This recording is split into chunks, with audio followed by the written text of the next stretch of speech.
y buen amigo de Mega Noticias. Mario, ¿cómo estás? Un gusto saludarte.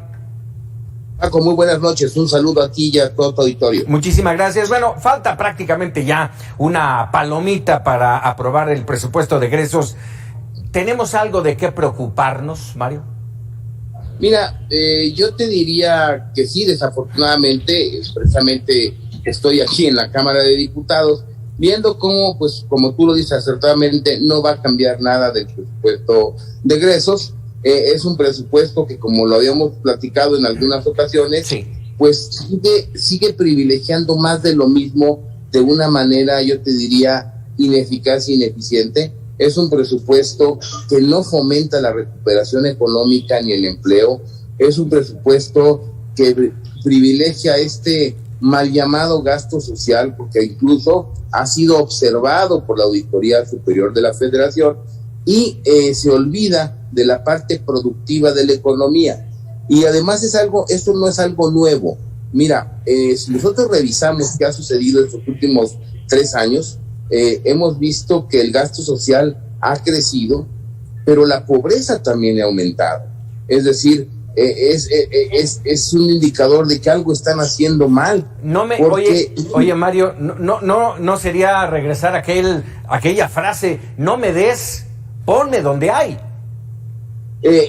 Pero además te voy a decir, el gasto en desarrollo económico que no ha crecido, el gasto social que ha crecido mucho, y tenemos más pobres, tenemos una clase media que hoy vemos que el INEGI reporta que se ha reducido. Uh-huh. Tenemos un incremento de 15 millones de personas que no tienen atención médica. Entonces la reflexión es, estamos gastando mal, estamos gastando con muy mala calidad y estamos gastando de manera ineficiente recursos que además no tenemos. Y creo que ha sido el fondo de la discusión en este presupuesto. Por un lado, la alianza haciendo ver que es necesario cambiar la receta, y por el otro lado, Morena insistiendo en este gasto que más que social ya parece gasto electorero.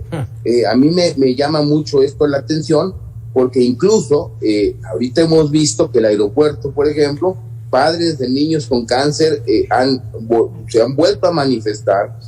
La alianza, por ejemplo, propuso que se reasignaran 6,000 millones de pesos para programas de tratamiento integral contra el cáncer, contra esta falta de medicamentos, y Morena prefiere reasignarlos a programas como Sembrando Vida, que además han probado no solamente su ineficacia para erradicar la pobreza, sino han probado que hay una deforestación del territorio nacional. Uh-huh. Y que este programa no está ayudando a la reforestación. Entonces me parece que es una actitud negligente, yo te diría hasta criminal, de este grupo parlamentario, al no entender lo que está pasando, y que además no va a ayudar ni a la recuperación del empleo ni a la recuperación de la economía. Desafortunadamente hemos visto, y hoy ahí vemos noticias de que el índice de producción industrial se vuelve a reducir. Esto quiere decir que la economía va a crecer menos, y esto va en contra, pues, del hecho de que la mejor política social es aquella que te genera un empleo formal y bien remunerado.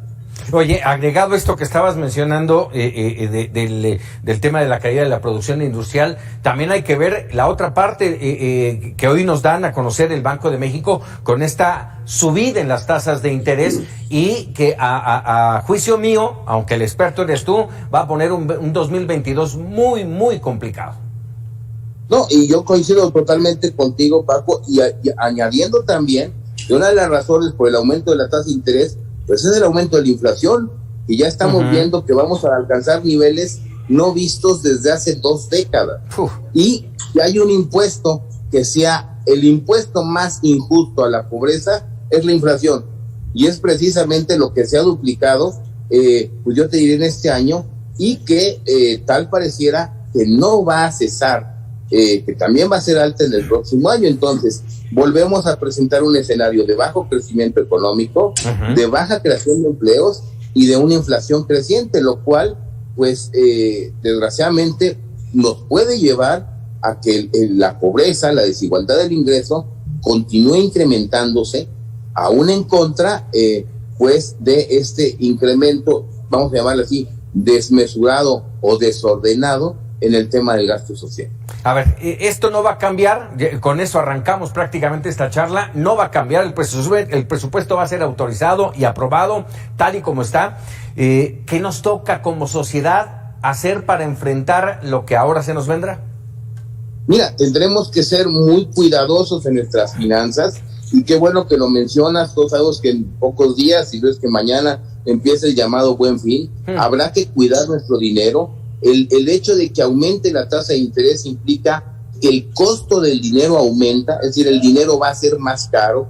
Entonces, creo que por un lado tenemos que ser más cuidadosos con el manejo de nuestras finanzas, cuidar mucho los gastos, no incurrir en gastos superfluos, cuidar nuestro trabajo, por ejemplo, y pues no hagamos de este Buen Fin un mal principio del próximo año, cuidando mucho nuestro endeudamiento. No se trata, digamos, de no comprar, sino de hacerlo de manera eficaz y eficiente, sabiendo cuáles son nuestras limitaciones, y que el contexto de incrementos en la tasa de interés va a seguir. Es decir, yo creo que todavía entre finales de este año y principios del próximo veremos un aumento en la tasa de interés, y esto se refleja inmediatamente, por ejemplo, en las tarjetas de crédito, en los créditos que hayamos solicitado. Entonces habrá que ser más cuidadoso y mesurado con el manejo de las finanzas personales. Oye, déjame por último, no quiero dejarte ir sin preguntarte esto. Este presupuesto también golpea, y hay recortes en contra del Instituto Nacional Electoral y en contra de la Suprema Corte de Justicia Nacional de la Nación. ¿Cómo impactará esto en la democracia por un lado y en la justicia por el otro? Mira, estos dos recortes me parecen un desquite político, tanto contra el Poder Judicial como contra el INE. Ya sabemos que además este recorte contra el INE se da un día después de la comparecencia o de la invitación de Lorenzo Córdoba, quien explicó muy claramente el por qué y el cómo aplicarían esos recursos que además le están recortando. Quiero decirte, por ejemplo, que hay muchos mitos alrededor de este tema. Si tú revisas, por ejemplo, el decreto de presupuesto, pues ahí no se ven los salarios que dice Morena que tienen los consejeros electorales. Vaya, el salario ahí está planteado, no son los miles de millones que reciben mensualmente. Si no mal recuerdo, el salario bruto anda alrededor de 140,000 pesos al mes, que además pues habría que quitarle la parte de impuestos. Entonces creo que es uno de los mitos que se ha utilizado pues, para reducirle recursos al INE, y sí poner en jaque la propia consulta, que de entrada sobre revocación de mandato, que yo creo que un país que tiene tantas carencias, tantas necesidades presupuestarias, que tiene un desabasto de medicamentos, pues ni siquiera se debe estar discutiendo sobre la posibilidad de hacer una consulta de una revocación de mandato, que va a ser un dinero, pues de verdad, desgraciadamente, tirado a la basura, en lugar de aplicar otras cosas. Entonces, me parece que en el caso del Poder Judicial y en el caso del INE, pues son más revanchas que pareciera ser de tipo político que una política de austeridad o una política por optimizar el gasto. Si quisieran optimizar el gasto, pues lo estarían haciendo desde antes en el presupuesto de egresos de la Federación. De otra manera, estuvieran destinando estos recursos a programas o a inversión social que de veras estén erradicando la pobreza y erradicando la desigualdad en el ingreso. Caray. Mario Constanzo, como siempre, un gusto platicar contigo y que nos des luz en lo que se está resolviendo en la Cámara de Diputados, y será parte fundamental del futuro de nuestro país. Muchas gracias, Mario. Francisco, muy buenas noches, un saludo a ti y a todo tu auditorio. Gracias, muy buenas noches, Mario de Constanzo.